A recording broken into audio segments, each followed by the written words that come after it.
Hi, my name is Justin Mayungson, 30 years old, and I'm a housewife.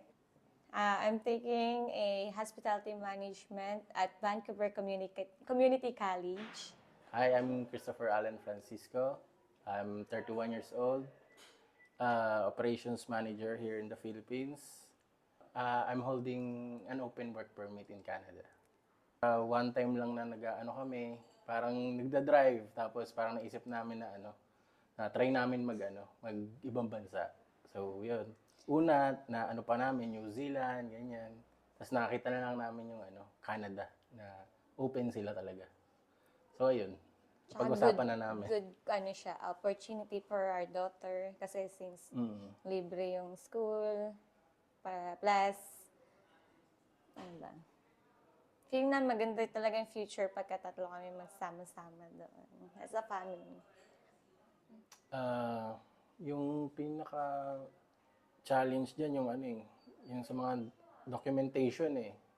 Tapos yan, kabado kami sa SOP, sa paano mo i-defend yung ganito, yung ganyan. Pero yung iCanada naman, andiyan dyan, naka-support yan. Tsaka ang galing. Hassle-free. Ang galing sila. One try, approve. Actually, galing kami nakahanap pa kami ng ibang consultancy eh. So, yung na-avail namin na consultancy before, hindi active, hindi nagre-reply. So, nawalan akong gana. Tapos, parang naghahanap kami kung sino yung, maraming re-recommend sa iCanada. So, sa group. Sa mga group ng sa group Canada sa Pathway. Canada. So, ayun. Push na kami sa iCanada. Expectation mo na. Sige, yung expectation ko since, hala ko kasi dahil online lang kayo nag-uusap-usap. Ganun din, mabagal or marami kayong hinahandle na matagal magsagot. Pero, yung na-experience naman namin is, mabilis naman sila mag-handle or makipag-communicate. Kapag may need ka, may question, ganyan. Sila yung mabilis mag-assist. And, ano pa ba yun? Yun, mabilis sumagot sa mga... Siguro kung i-rate ko, nasa 8.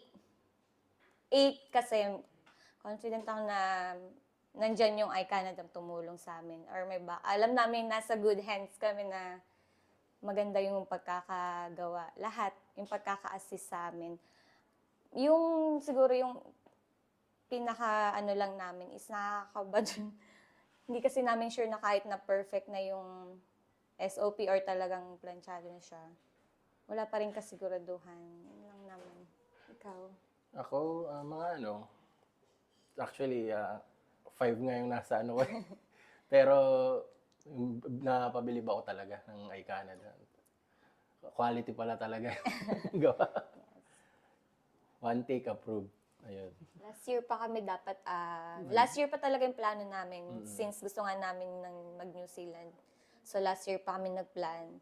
Then nag-stop, tapos nag-start ulit ng mga January yung plano namin na naghahanap na kami ng magandang mga consultant. Company then, ano ba? Tapos ayun, nakakita namin iCanada. So, saglit lang eh. Ang tumagal lang dun sa namin. Actually, yung mga documents na pagpasa namin, sa pag-gather namin ng mga documents, medyo matagal pa. Yung tumagal. Pero pagka-kompleto mo, ang bilis lang. Sobrang bilis. Bilis lang ng ginawa. Kami August 9 ba yun? Parang August 9 eh. Tapos, approve kami itong September 4. So, ayun, bilis na. Almost, wala pa siyang 1 month na tanggap namin yung result. Nung araw na yun, since night na yun, nanonood kami. Tapos naglalaro kami ng mobile game. Dalawa kami, tsaka yung namin, tapos, yung sister. Tumatawag sa akin si Lucky. Unang pa akong sasagutin ko. Naglalaro. Tsaka kinakabahan ako. Pero, syempre, tapos, sabi niya is may notif nga daw na i-open. Hindi nga ma-open since siya, naka-password. So, ayun, tapos sinabi ko na kagad dito, sabi ko, open mo yung email, yung GC. Dahan-dahan pa eh. Nanginginig-nginig pa kami habang na-open. Tapos approve yun. Tapos napaiyak kami. Actually, siya unang umiyak. Siya kasi nagbubukas. Wala, umiyak na rin yung daughter namin. Saya, nakakatuwa lang.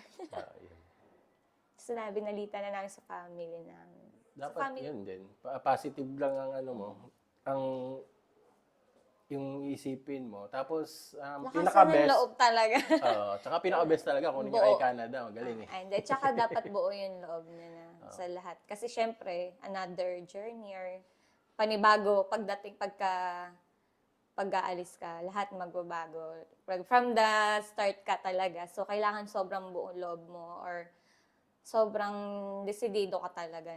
Kasi big challenges dadating ahead yan. Pero yun talaga yung number one. Kunin niyo yung ay Canada para safe, hassle-free. Pag may family, parang best future, alam naman natin, for our kids, for our whole family, go kayo. Tapos pagka mas gusto niyo ng, well, hindi naman siya sobrang ganda agad ng buhay, ganun. Pero, do your best lang, ganun. And, sana, kung may mga future dyan na nag-iisip, ma-meet ko kayo or magkita-kita tayo lahat doon since pare-pare naman tayo taga-Philippines. And, lang. Nagpaplano pa lang kayo, sundan nyo na kagad ng Action. action. Oo, para, kasi hindi nyo hindi kayo ma-approve hanggat kung puro plano lang. So, action. Tapos, hanap kayo ng reliable na consultant. So, ay Canada yun. See you in Canada. Thank you. Thank you. Thank